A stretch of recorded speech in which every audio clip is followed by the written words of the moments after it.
வணக்கம். இது Tamil dialogue 2.0 Bigg Boss season 9ல பார்த்தீங்கன்னா மறுபடியும் ஒரு பக்கம் பார்வதியை கழுவி ஊத்திட்டு இருக்கிறாங்க. அதுக்கு ஆப்போசிட் ரியாக்ஷனும் ஒன்று இருக்கு. இதில் எது சரி அப்படின்னு சொல்லிட்டு பார்ப்போம்.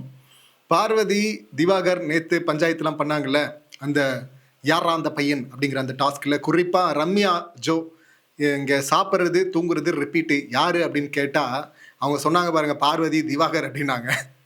பின்ன கடுப்பாவாங்கல்ல இவங்க. பிக் பாஸ் வந்து கூப்பிட்டு, அம்மா ஒழுங்கா புரியுதா என்ன கேட்டேன்னு சொல்லிட்டு அப்படின்னு கேட்குறாரு. திரும்பவும் பார்த்தீங்கன்னா திவாகர் கலையரசன் அப்படிங்கிறாங்க.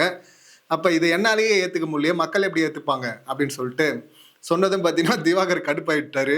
அவர் வந்து பிக் பாஸே சப்போர்ட்டாக பேசினா இங்கே வந்து யார் தூங்குறதுன்னு அவங்களுக்கு எப்படி தெரியும், அவங்களே எப்பவுமே தூங்கி தானே இருக்கிறாங்க அப்படின்னு சொல்லிட்டு சொன்னதும் பார்த்தீங்கன்னா இவங்க உடனே கத்த ஆரம்பிச்சிட்டாங்க.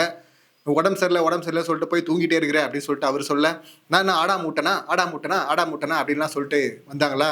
இப்போ சபரி எழுந்து அந்த தராதரம் வார்த்தை அதுக்கு பிரச்சனை வர்றதுக்கு முன்னாடி இங்கே பார்வதி பேசுகிறாங்க, திவாகர் ஒரு பக்கம் பேசுகிறாரு.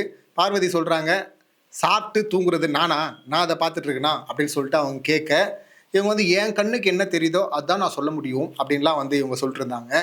அப்போ வந்து நக்கலாக டான்ஸ் வேற ஒரு மாதிரி அவங்க ஆடல் பாடல் பேக்ட்ராப்லேருந்து வந்தவங்கள, ஸோ அதில் வந்து அந்த மாதிரி ஒரு டான்ஸை ஒன்று போட உடனே பார்வதி வந்து கடுப்பாயிடுறாங்க. இந்த டான்ஸுக்கு இங்கே கானா வினோத்திலிருந்து கெமிலிருந்து அந்த பக்கம் எஃப்ஜே எல்லாருமே வந்து சப்போர்ட்டு. இவங்க நக்கல் பண்ணுறாங்கல்ல, அவர் வந்து தலைகீழ அந்த விஜய் படத்தில் வரும்ல, சந்தானம் சொல்லுவார்ல, என்ன தலையை துண்டிச்சு ஆடு மாதிரி வந்து குச்சிட்டு இருக்கிறான் அப்படின்னு சொல்லுவாங்கல்ல, ஸோ அந்த மாதிரி தான் குச்சிட்டு இருந்தார் நேற்று அவர். இப்போ இவங்களும் வந்து மார்க் பண்ணுறேன் அப்படின்னு சொல்லிட்டு அந்த டான்ஸ் ஆட, அதுக்கு வந்து இதான் பார்க்கலாம் இந்த பருப்பு எத்தனை நாள் வேகுது அப்படின்னு சொல்லிட்டு பார்ப்போம்.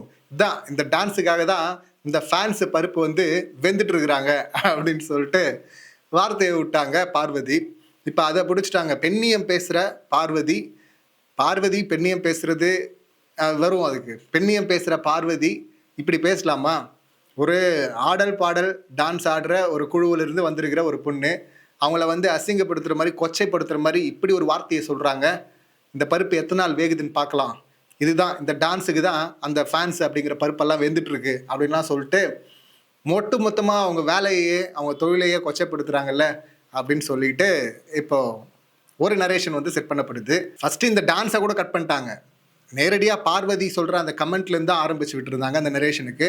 அதுக்கப்புறம் பார்த்தா இவங்க அந்த டான்ஸ் ஒன்று ஆடுறாங்க அவங்கள நக்கல் பண்ணுறதுக்கு. அந்த நக்கல் பண்ண டான்ஸ் ஆனதுக்கப்புறமா தான் பார்வதி வந்து இந்த கமெண்ட்டை அவங்களும் டான்ஸ் ஆடிக்கிட்டே சொல்கிறாங்க. நேற்று பார்த்தோம் 1000 பாயிண்ட் ஜெயிச்சாங்கல்ல பிபி ஹவுஸில் இருக்கிறவங்க அந்த அத்தான் செத்தான் டாஸ்கில்.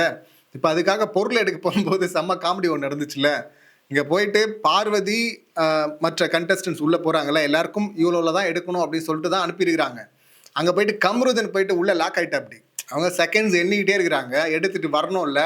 அங்கே போயிட்டு பார்த்தீங்கன்னா ஸ்ட்ரோக் வந்து ஒரு மாதிரி அவர் லாக் ஆகிட்டார் உள்ளே, திரும்பி வரவே இல்லை. நானும் வருவான்னு பார்க்குறேன், வரல, டைம் முடிஞ்சு போச்சு. ஸோ இப்போ அது செல்லாது. இப்போ எவ்வளோ எடுத்துகிட்டு வந்துருக்குறாங்கன்னு கணக்கு பண்ணி பார்த்தா எல்லாருக்கும் சாக்கு. என்னடான்னா பார்வதி கிட்ட சொன்ன அமௌண்ட் வேற கம்மியாக எடுக்க சொன்னால் அவங்க டபுளாக 500 பாயிண்ட்டுக்கு எடுத்துகிட்டு வந்துருக்குறாங்க பார்வதி மட்டும். ஸோ இப்போ கம்ருதன் வெளியே வந்திருந்தா பார்வதி மொத்தமாக க்ளோஸு. என்னென்னா மொத்த பாயிண்ட்டும் கேல்குலேட் பண்ணியிருப்பாங்க, 1000 தாண்டி இருக்கும். 1000 தாண்டிச்சுன்னா பிக் பாஸ் எல்லா பொருளையும் பறிச்சிருவார். ஸோ வந்ததும் மொத்தமாக போயிருக்கும். ஏற்கனவே அந்த ஆட்சியில் அந்த மாதிரி அதுக்கப்புறம் அவராக கொடுத்தா தான் உண்டு. ஸோ இந்த மாதிரி போயிருக்கும். ஸோ எல்லாருமே பார்வதியை கட்டம் கட்டியிருப்பாங்க. கம்ருதன் பார்த்தீங்கன்னா தெரிஞ்சோ தெரியாமலே வந்து பார்வதியை சேவ் பண்ணி விட்டாரு அப்படின்னு தான் சொல்லணும். இப்போ இதை வந்து பேசுகிறாங்க கனியக்கா ராஜமாதா இருக்கிறாங்களா, அவங்க சொல்கிறாங்க, ச்சே அவர் மட்டும் வந்திருந்தாருன்னா பார்வதி வந்து மாட்டியிருக்கோம். இப்போ பாரு யாருமே எதுவுமே கேட்க முடியாது. இப்போ நான் எக்ஸ்ட்ரா எடுத்துன்னு வந்ததுனால தானே, இப்போ கம்ருதன் வராததுனால பார்வதி எக்ஸ்ட்ரா எடுத்துகிட்டு வந்தாலும் மொத்தமாக கூட்டினா 800 பாயிண்ட் தான் வந்தது. அதனால அவங்க எடுத்த பாயிண்ட்டு அந்த ஃபுட்டெல்லாம் வந்து அனுப்பிட்டாங்க மொத்தமாக. ஸோ இதை சொல்கிறாங்க கனியக்கா, கம்ருதன் மட்டும் வந்துட்டு இருந்தா பாயிண்ட் அதிகமாக இருக்கும். பாயிண்ட் அதிகமாக இருந்தால் எல்லாருமே பார்வதியை கட்டம் கட்டியிருப்பாங்க. இப்போ எதுவுமே கேட்க முடியாது. இப்போ எதாவது கேட்டால் நான் எக்ஸ்ட்ரா எடுத்துகிட்டு வந்தால் தானே இப்போ சாப்பிட முடியுது அப்படின்னு சொல்லுவா. அப்படின்னு சொல்லிட்டு இவங்க ச்சே மிஸ் ஆகிடுச்சு அப்படின்னு சொல்லிட்டு அக்கா ஃபீல் பண்ணுறாங்க. எல்லாருக்கும் வந்து பயம் அப்படின்னு சொல்லிட்டு இருந்தாலும் கேட்க மாட்டாங்க பார்வதியை. எல்லாருக்கும் பயம் அப்படின்னு சொல்லிட்டு எஃப்ஜே சொல்கிறா. அப்படி ஆமாம், அந்த பயத்தை தான் முதல்ல உடைக்கணும் அப்படின்னு சொல்லிட்டு யாரை சொல்கிறா, கனியக்கா சொல்கிறாங்க. இங்கே பிக் பாஸ் வந்து வியனாவை பாராட்டுறாரு. எதுக்கு, ஏன் பயப்படுறீங்க? வியனா வந்து என்ன சொன்னாங்க, சபரி, கனி, எஃப்ஜே இந்த 3 பேரும் பார்த்தீங்கன்னா ஜெயிக்கிற குதிரையில் சவாரி பண்ணுறது அப்படிங்கிற மாதிரி பார்த்தீங்கன்னா இந்த 3 பேரும் ஒருத்தர் மாற்றி ஒருத்தர் சவாரி பண்ணிட்டு இருக்கிறாங்க அப்படின்னாங்கல்ல. ரொம்ப கிளியராக சொன்னீங்க, கிறிஸ்பாக சொன்னீங்க, கரெக்டாக சொல்லியிருக்கிறீங்க அப்படின்னு சொல்லிட்டு அப்படி ஒரு செருப்படியை கொடுத்தாரா? எதுக்கு கொடுத்தாரு? எல்லாருமே பயப்படுறாங்க. எதுக்கு எடுத்தாலும் திவாகர் பாரு இல்லைன்னா கலையரசன், இல்லை மிஞ்சு போச்சுன்னா அரோரா. இவ்வளோதானா? மற்ற கண்டஸ்டன்ஸே இல்லையா? எந்த பிரச்சனையுமே இல்லையா? யாரும் யாரையும் பார்க்கவே இல்லையா? எல்லா கேள்விகளுக்கும் இவங்களுக்கேவா கொடுப்பாங்க? ஸோ பார்க்கவே இரிட்டேட் ஆகுது இல்லை? அந்த இரிட்டேட் ஆகிட்டார் அவர். அதுக்கப்புறம் தான் பாராட்டினார் வியனாவை. இவர் அன்பு கேங் மேலே பயப்படுறாங்க. அதை தான் இங்கே பார்வதியும் சொல்லியிருப்பாங்க. திவாகரும் பார்வதியும் இந்த ஃபர்ஸ்ட் டான்ஸ் ஆனாங்கன்னு சொன்னோம்ல, இந்த ரம்யா.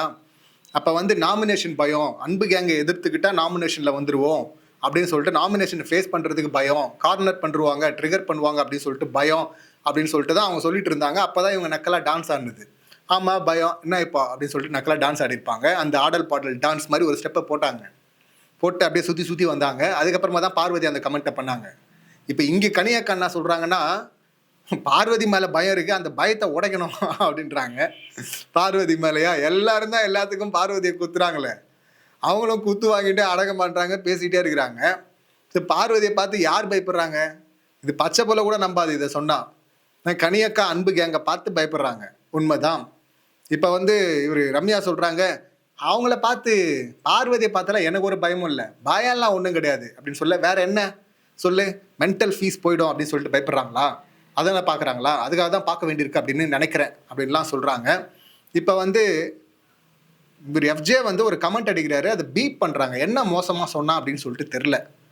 இங்கே பார்வதி கூட அப்பப்போ போய் ஜாயின் பண்ணிப்பாங்க சப்போர்ட்டுக்கு தேவைப்பட்டா.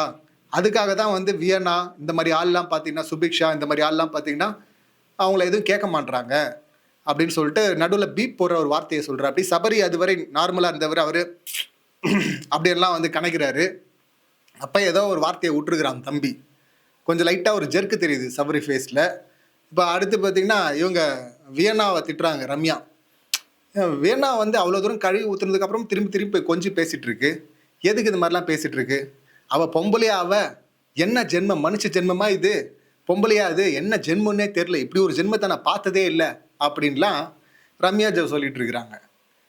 அங்கே மார்க் பண்ணி டான்ஸ் ஆனதுக்கு பார்வதியை கழுவி ஊற்றுறதெல்லாம் இருக்கட்டும், கழுவி ஊற்றணும் தான். ஏம்மா ப்ரோக்ரஸிவ் தாட்டுங்கிற பெண்ணியம் பேசுகிற, ஆனால் எனக்கு இந்த விஷயத்தில் கழுவி ஊற்றுறது கூட இந்த பாயிண்ட்டை எடுத்துக்கணுமான்னு தான் நான் யோசிக்கிறேன். ஏன்னா ரம்யா ஜோ அப்படிங்கிறதுனால இல்லை, பார்வதி அடிக்கிறது தான் ஏகப்பட்ட பாயிண்ட் இருக்கு.